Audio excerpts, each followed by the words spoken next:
estamos preparando el 4º congreso y yo estuve repasando siempre algún acto relevante que buscamos una fotografía para ilustrar el cartel. El primer congreso fue la caída del muro de Berlín. En el segundo congreso yo creo que no teníamos un tema internacional y pusimos las manifestaciones de las manos blancas en la Universidad Española, que se iniciaron con el asesinato por parte de ETA del profesor Tomás y Valiente, que fue el que introdujo el marxismo en la historia del derecho en España. Pusimos, por lo tanto, un tema nacional. En el tercer congreso, en el año 2004, pusimos naturalmente la caída de las Torres Gemelas. Y yo estaba pensando en poner para el cartel del congreso que realizaremos, Clio mediante, el año que viene, pues el triunfo de Obama, como símbolo de un cambio mundial, un cambio en Estados Unidos y de un cambio que nos puede afectar. Yo espero, todos tenemos la esperanza en positivo a todo el mundo, en todo el mundo, también a las relaciones internacionales. Por lo tanto, se habló del tomo de América Latina del primer congreso. Yo allí había redactado para la introducción crear un eje historiográfico iberoamericano. 10 años después creo que lo hemos conseguido muy ampliamente. Con toda esta comunidad académica de nuevo tipo que hemos creado, es difícil de definir a nosotros mismos. Yo por eso aliento ya desde el Congreso del 2004 que se hagan estudios sobre nuestra propia experiencia, ¿no? Porque nos es difícil definir. Si tenemos la idea de lo que eran los movimientos historiográficos en el siglo XX, como sabéis, se generaba alrededor de una revista, después se difundían a través de artículos, de libros, y había el hábito de ir al centro metropolitano a formarse, sobre todo a París, pero no solo, pero sobre todo a París. Claro, esto no tiene nada que ver con lo que es historia de debate y con lo que yo creo que son ahora las relaciones internacionales. O sea, si alguien pretendiera, por ejemplo, desde Estados Unidos, crear un foco que inmediatamente irradiaría y todo el mundo iría allí a formarse o a través de una revista, etcétera, pues no conseguiría nada. Sería una actividad de un vuelo muy reducido, porque hoy, bueno, muchos pensamos que si quieres hacer algo que sea nuevo, tiene que estar en internet, si no, no sirve. Y aparte que yo creo que tampoco admitiríamos, ya le pasó en su tiempo a José Luis Romero, admitiríamos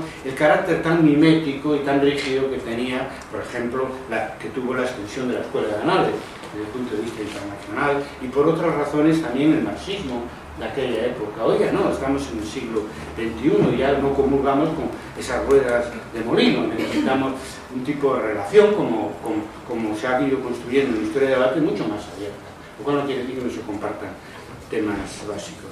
Por lo tanto, no es fácil definirla. Primero porque ya tiene una temática rara, ¿no? Que es la metodología, la historiografía, la teoría, la relación con la sociedad, el propio carácter digital. No hay precedentes, nunca antes había hecho esto.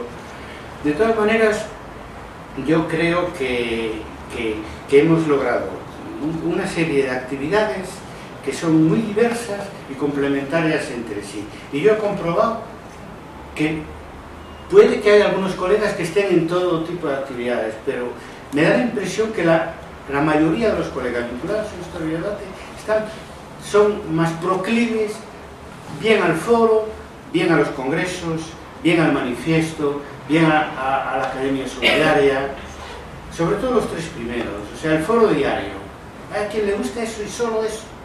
Y después hay colegas que me preguntan cada vez que los veo, ¿cuándo es el próximo congreso?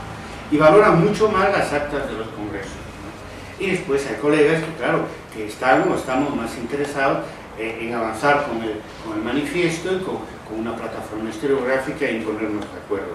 Bueno, la Academia Solidaria es una cosa también que nunca se había hecho y que tiene, en general, todas las campañas, que eso por cierto se inició en Argentina, por mejor dicho, se inició en Ecuador, pero la campaña más importante que se hizo fue en Argentina con Raúl Garbo, ¿no?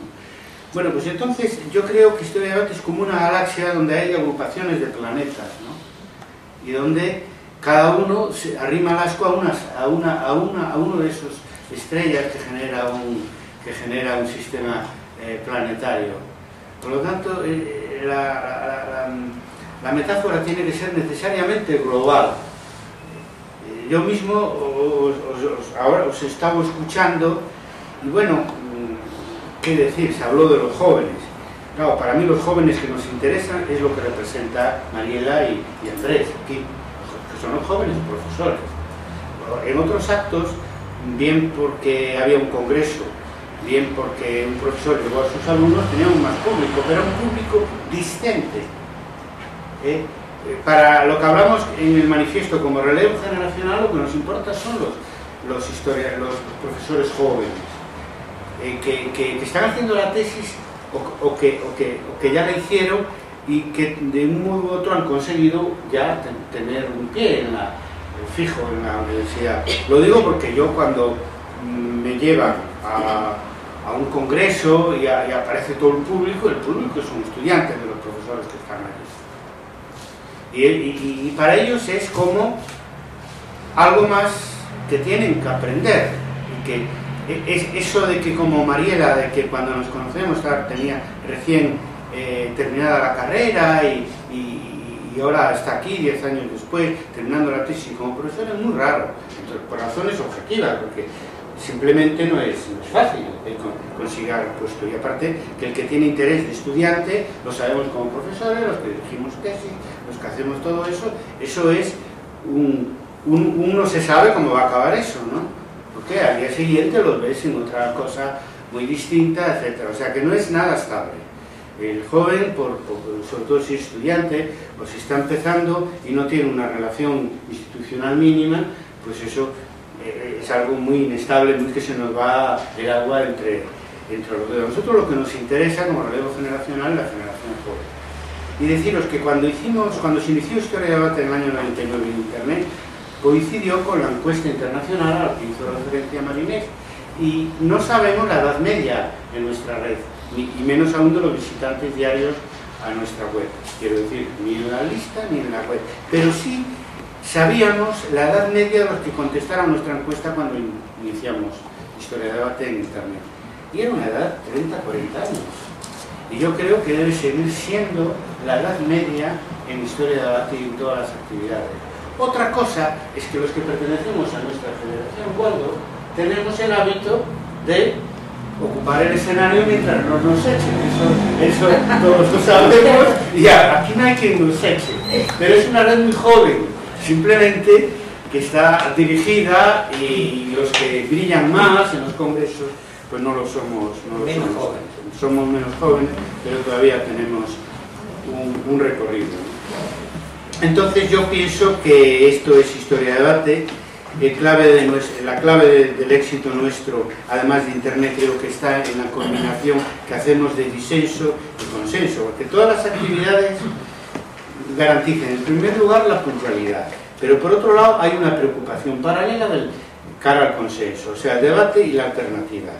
En Historia de Debate nadie está obligado a nada, ni a sumarse a nada, al contrario, lo que promovemos es que no coincida, más bien que coincida, ¿no?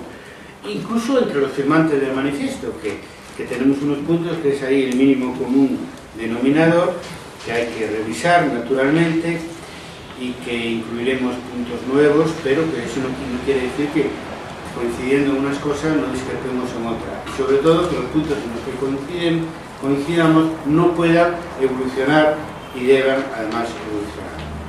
Yo creo que hemos seguido un criterio para la generación de una alternativa al oficio historiador en el siglo XXI que tiene tres partes y nos ha ido bien. Una revisión autocrítica y actualización de los paradigmas de las corrientes que nos precedieron, análisis, marxismo y otras, de las grandes escuelas del siglo XX. Claro, empleaba un paradigma en ese mismo sentido que lo empleaba Marinés. Como dijo Kuhn, conjunto de valores y creencias comparte una comunidad especialista, que puede ser una tendencia o puede ser el conjunto de la disciplina, no un modelo a seguir. No todos saben que introdujo una nueva acepción de la palabra paradigma que no está en el diccionario. Eso tiene un nuevo valor. Yo seguí con mucha atención las palabras